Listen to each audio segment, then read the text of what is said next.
The following is a presentation of the Mat Talk Podcast Network.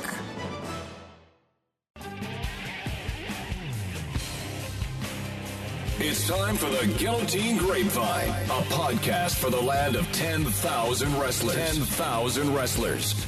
Now, here's your host, award-winning wrestling broadcast journalist, Jason Bryant.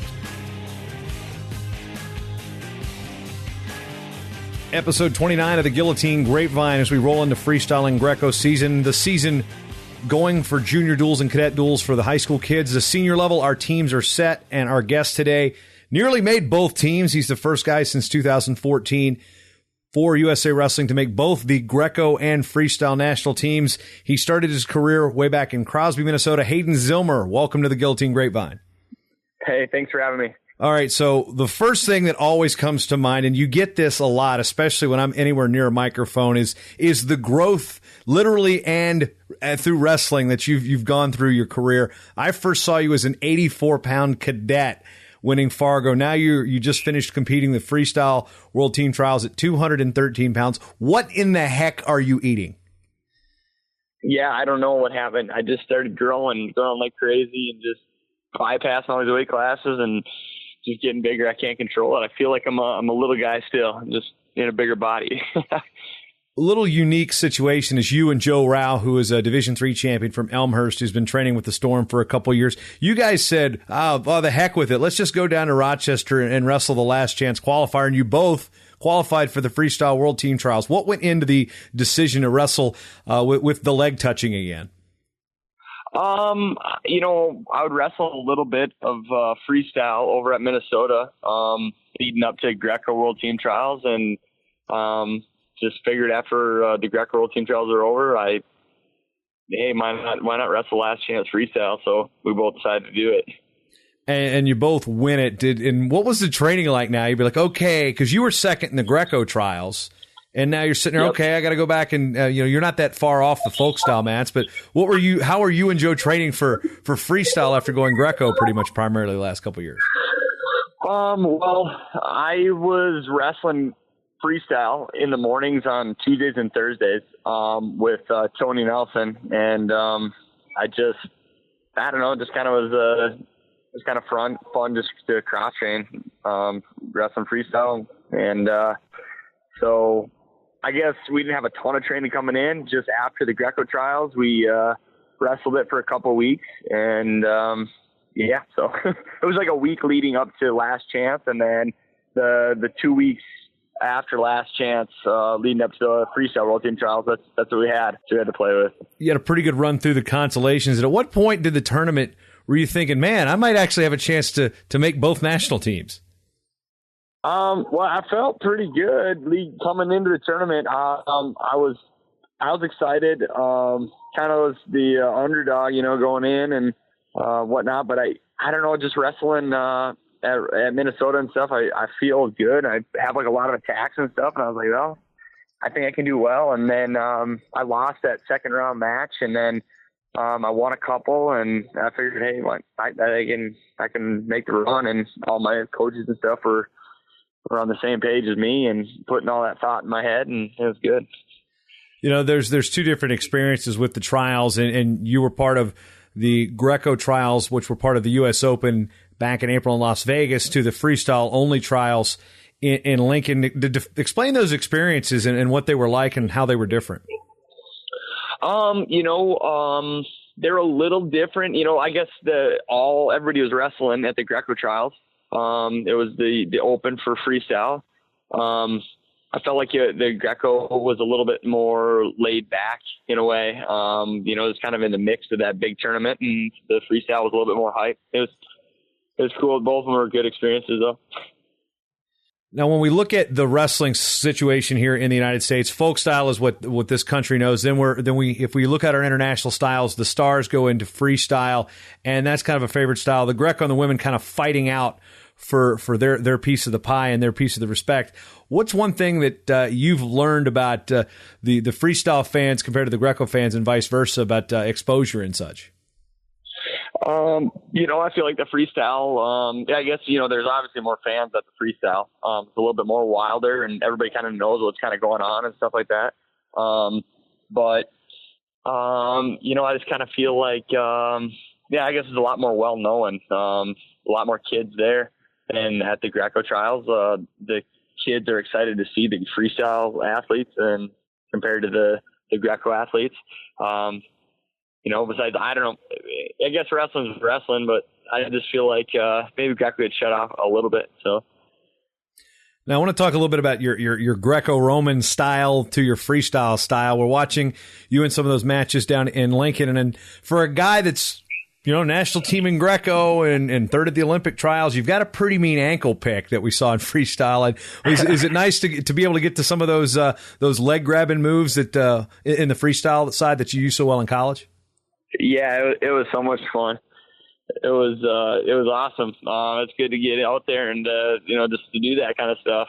I guess it's kind of been itching in me to do that. I know I kind of wrestle a little bit like I'm like a folk style guy or freestyle guy in my Greco. Still haven't kind of figured out all my attacks and stuff like that, or technique and stuff in Greco, but I know that's coming, and I don't know, it just felt great to get out there and wrestle some freestyle attacks and legs. Now you're going to not be attacking any more legs here as you're set to board a plane to Budapest as far as the training camp goes internationally, as the team has been set for Greco for a couple months now. But what's this training camp going to be like, and what are you looking to get out of it? So I'm leaving in an hour and a half. We're in New York City right now, and we're leaving in an hour and a half for Budapest, and it should be a good training camp. All the guys are already over there. Hopefully I can get a good couple weeks in of training, and then I'm going to wrestle in the tournament in Serbia on July 1st, and then come back home July 3rd there. So your traveling party, is this just you, or you got somebody else rolling with you here? It's me and Barrett Stanghill. He's a Storm guy. He just won the University Greco-Roman at 85 kilos. Montana native, correct? Yep, Montana native, yep. Well, we're talking border states. That's a good segue. Actually, it's a really bad segue, but I'm going to stick with it because you went to North Dakota State, which borders Montana, and you're from Minnesota. So we're going to go with that little theory here to try to mix all this together and go to your career at North Dakota State. Before we even get to that, you wrestled 3 different weight classes, starting at 157 pounds when you got to Fargo. Why did you choose to go to North Dakota State out of high school? I don't know. I just kind of got recruited hard there, heavy, and I just kind of liked the way it fit. I liked Fargo a lot. It was close to home. I got along with Coach Kish real well, and just kind of fit for me. I feel like Fargo is just kind of like a smaller town. I'm from a smaller town, and I guess it's kind of a smaller town feel. It's a big town, but I don't know. It's just a perfect fit for me. Well, you'd also had a little bit of success there in your past. Did that play a role at all? Yeah, maybe a little bit. I had a lot of success there in my past, high school, and my 7th and 8th grade year of school and stuff, and it was, I guess that maybe played a little role, but. There's an interesting dynamic. It seems that there were years where Gopher football was bad, North Dakota State football was good, and I first moved here, and I said, what's the best college football team in Minnesota? And I said North Dakota State was the answer. There seems to be a tie with North Dakota State and the state of Minnesota, even though it's just across the river. What is it about, in your experiences, that the people of Minnesota always tend to gravitate towards? It's the Gophers first and foremost, but North Dakota State has a strong presence here in this state. And what's that mean to be a Minnesota guy but wrestle for a school that's still respected in your home state? Oh, that means a lot. That's good. I'm happy everybody respects that. Especially wrestling for Storms now, and just kind of fit right in again, and it's good. It's a good thing. I only know Fargo really from the summer times. I've been going out to the junior nationals this will be my 19th year. I've made 2 trips during the regular season where it wasn't super cold, but for those who are, they're from the upper Midwest, they know what cold is, but what is a Fargo winter really like? Oh, Fargo winters are rough. They're not fun. I don't know what it is about that state, but the wind comes across and it's ridiculous. Everything blows, and once it starts snowing, it gets below zero, and that wind's blowing across, hitting that snow, and you just freeze. You go walk outside, and you got to turn around and go back in. Yeah, so what are these alleged tunnels that exist, or is that a true thing about North Dakota State? Because I've never found any. No, it's not true. It's not true. There's no tunnels or nothing. I've heard there may be like a service tunnel. Anyway. I've heard there may be a service tunnel between a dorm, but it's not like, all right, we go underground to class. Yeah, no, nothing like that. You got to go outside in that cold and bundle up. So. All right, so I've scared a lot of the recruits from Fargo. Let's spin this one back around. What were some of the good things about Fargo that, outside of the wrestling room in that small town feel that really made it a good place to go to college? Because I want to know, because my nephew's headed there in the fall, and my niece is going to Concordia right across the river. So I might have to be making a few more trips outside of wrestling season out there. So I need to know what to expect outside of the turf, the B-dubs, and the dome. Okay, yeah, no, the campus is real nice. I mean, I guess you probably won't spend too much time on campus. Everything's, just kind of right there, right in one little spot there. The town's got everything you need. I don't know, personally, I'm an outdoorsman, so, I got out and did a lot of hunting and fishing and stuff. You get out on the river and catching catfish. That's always fun. They're pretty big, too. You got a good chance of catching a monster. But I don't know. It's just kind of I guess there's a lot of stuff to do, within the town. It's kind of all spread out. Everything you need is right there. So. Yeah, you came through, and there was a run there where Trent Sprankle was the first All-American, as the school was a full Division I program. It had Division I All-Americans moving up, qualifying from Division II, followed by Stephen Monk, and you and Curtis Julson both placed the same year. What was it like to be part of that wave of guys that really kind of put North Dakota State back on the wrestling map, and especially on the Division I wrestling map? Oh, it's awesome. Just being able to be a part of that, and trying to get North Dakota State, wrestling growing. It's a big thing. So hopefully, a couple of these guys can catch on and hop on board and get the job done within the next couple of years here. So. Now, moving to, coming off your junior year where you placed, and then your senior year, there's the expectations to place again. How difficult is it to try to replicate that success when people know you're no longer an unknown entity when you place in that podium, regardless of school? People know that, okay, that's Hayden Zillmer, All-American, and they're going to give you their best shot every time out. Yeah, no, it's tough doing that, and then falling short is nothing fun, especially I know you worked so hard for so long in college, and then all of a sudden folks out wrestling, this comes to a stop. You don't really realize that until it actually happens. But it's just kind of a bummer. It's another tournament. I guess you got to look past it then after that, and then worry about the next match, or your next phase in life, and that's Greco-Roman and freestyle wrestling to me. So. As we look at your college career, though, were you expecting to be a 184-pounder? I understand your dad was a college basketball player, and he's got some height to him, and you went through a considerable growth spurt that first year in college. What was that experience like? Yeah, I know. I came into college, and after my first workout, I weighed 138 pounds.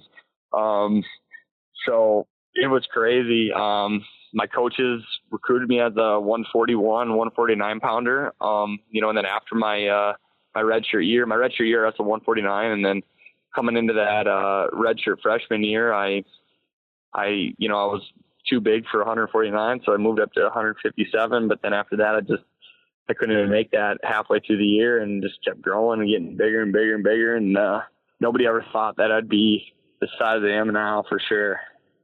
Especially when we go back to 2007 and you're 84, not kilos but pounds.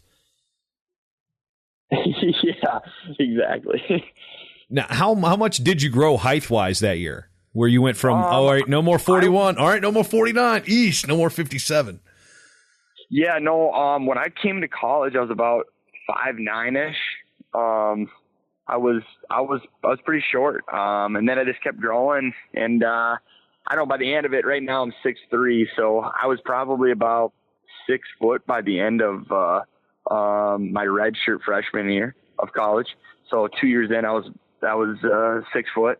And then, within that next 3 years there, I grew about 3 inches or so. What is that conversation like with Kish when he's like, "Oh, come on, you got to cut the weight," and you're like, maybe he's having the conversation with you to start the year, and you're at eye level, and by the end of the year, you're looking down at him. I mean, he obviously had to know something was up. Yeah, that's a tough conversation to have with a guy, especially he's got these high expectations for you, and you have those expectations, and you kind of got to settle at that weight class, and you're trying to settle at the weight class, and it's just not happening. It's frustrating, because they're frustrated with you. You're kind of, in a spot, and you're just, hey, but I guess it's got to work out. And we kind of figured it out, I guess. But, 40-some pounds later, we figured it out. Yeah, so I'm guessing hanging out with Joe Rao has also led to a rather big opportunity in enjoying the finer things in food, because that guy likes to eat. Yeah, for sure. I'm still, I'm probably 220 pounds right now, so I'm getting bigger. It's good though, cause I need a guy like that to push me at that too, cause I feel like I train a lot, and I just sometimes don't put it all back in that I need. And I know he's really good to have around for that. So what's your training situation now? Obviously training with the Storm, you're making some runs back and forth between cities. So are you in the cities full time now, or are you still splitting time between here and Fargo? Nope, I'm in the cities full time. I came down mid-January when I started training full time. I was over in Sweden at the beginning of January, and we were training in Sweden. And then when I came back, started training full time down in the cities with Storm. So. And for those who are unfamiliar how the senior level works, you guys can bounce between practices, whether they be up at Pinnacle and Shoreview, the Augsburg room, or the Gopher Wrestling room. What's it like to go facility to facility and knowing that you've got options on where you guys can work out?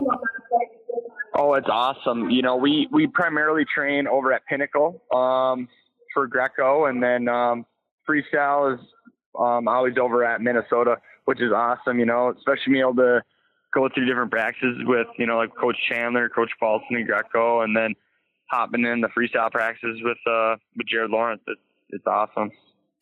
When you look at the development of wrestling within this region, whether at Minnesota or North Dakota, even into Wisconsin, Greco-Roman and freestyle have always seemed to be part of the culture. Why did you wrestle those styles at such an early age, and what did you find most beneficial about them?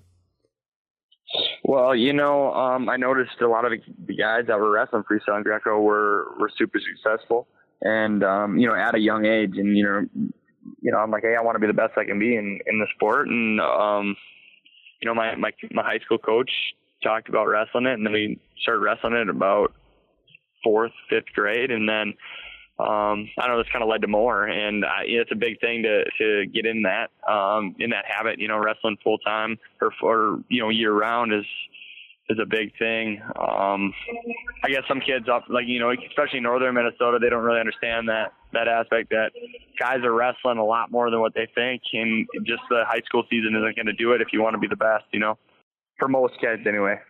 One thing I usually kind of preach, and granted, my wrestling career was horrible. I'm not a coach, even though I have a bronze certification, but I always try to preach that the freestyle and Greco season is kind of like wrestling cross-training. We're seeing a lot of sports specialization from all different sports, and wrestling's falling into that mold where maybe it's just folk style.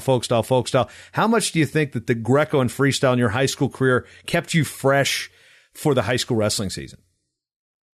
Oh, it really did, especially when you just get to get out and you get to wrestle new kids. In high school, you just kind of stuck limited primarily in the state. And then after the season's over, you get to wrestle freestyle and Greco. You get to branch out and wrestle kids that you never see. And maybe just kind of like learn a different kind of style or different feel of wrestling. And you just kind of, grow off that kind of stuff. I felt like it was cool, being able to travel and stuff, and especially at the young age, with your family and stuff, and they take you around and you get to kind of enjoy it. So it's kind of cool, see things that you might never see again. And it's awesome. I felt like it really benefited me, and kind of kept me fresh for sure. You know, and we'd always take, you know, like that month of August off primarily to just hang out and enjoy, like the rest of the summer and stuff like that. But it was, it's awesome. You know, like I felt like it really benefited me. Now I want to learn a little bit about Crosby. It's not an area I know super well. My in-laws just moved up between Garrison and Aiken, just off of Mille Lacs, so I can actually catch the fish or keep the fish that I actually catch one lake over. But you know, what is there to do up there in terms of that's kind of molded you in terms of the person you are? I mean, I'm kind of curious about small town living because I kind of come from a major metro area down in the Virginia Beach area. So what's it like to grow up in Crosby, I guess is my question. Oh, it's good. I like my small town. You know, it's a lot of us love to hunt and fish and outdoors, that kind of stuff. It's awesome. You can't really beat it. You know, everybody kind of knows everybody up there. Everybody knows who you are. You're kind of you're just kind of in a small town. I don't know really how to explain it compared to the metro. I guess we were talking about the other night. It's not too much different than like the metro and that kind of area and stuff. You know, it's just kind of, you know, if you're in like a small little suburb and stuff, I feel like a lot of people know each other and stuff, but you can really branch off. But I don't know, it doesn't take too long to get into the woods and do that kind of stuff up in northern Minnesota. But I don't know. You can't beat it. It's good. It's awesome.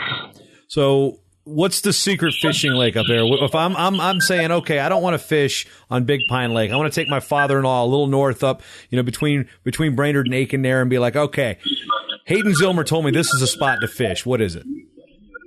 Man, I don't know if I can tell you that.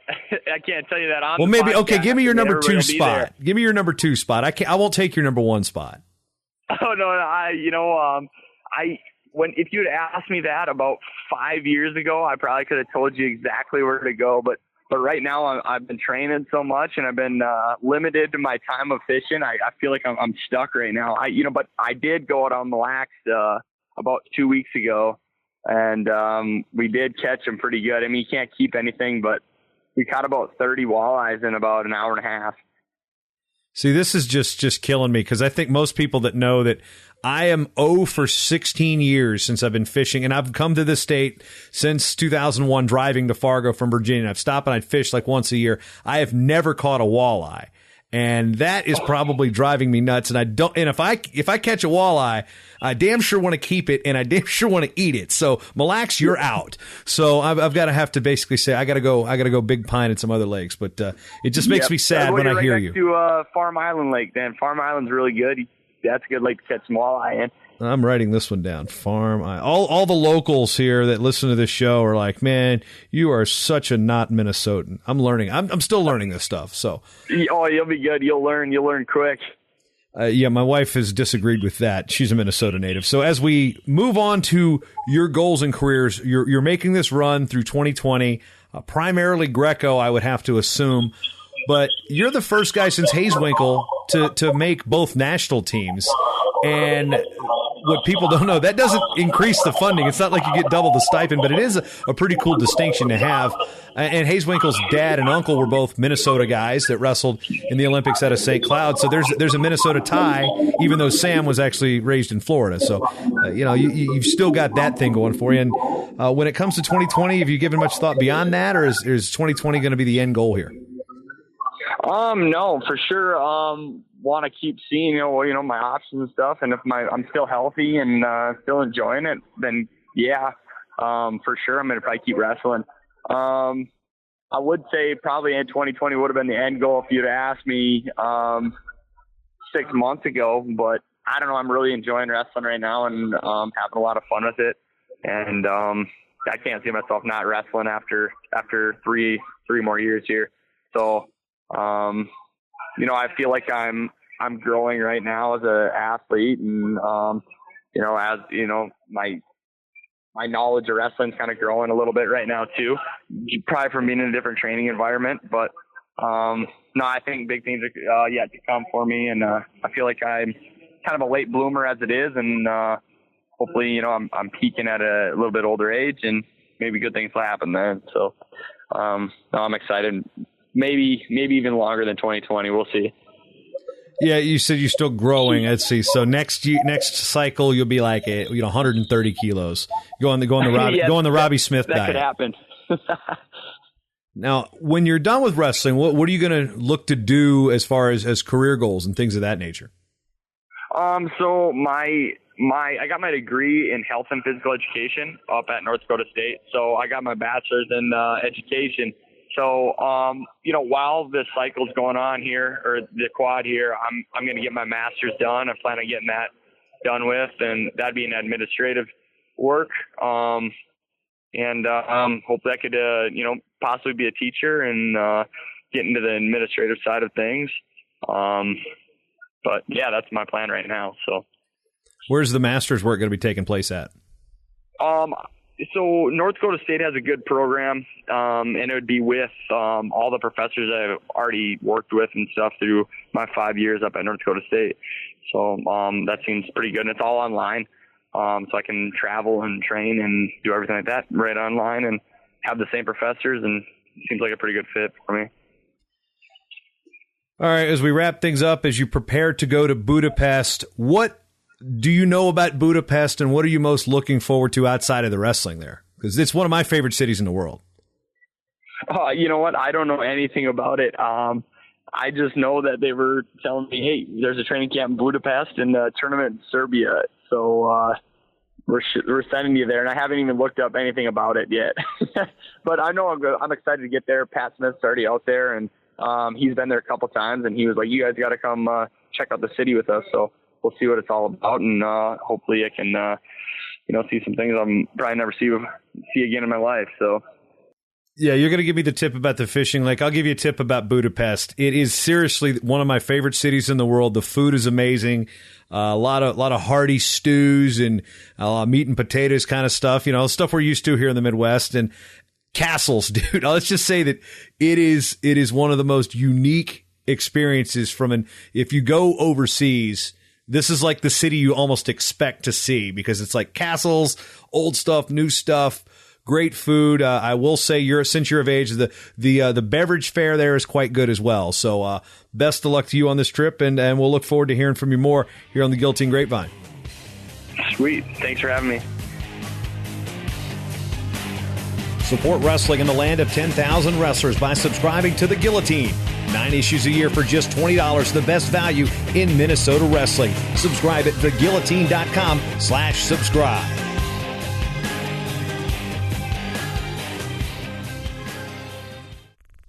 This show is part of the Matt Talk Podcast Network. For more wrestling podcasts, head over to MattTalkOnline.com.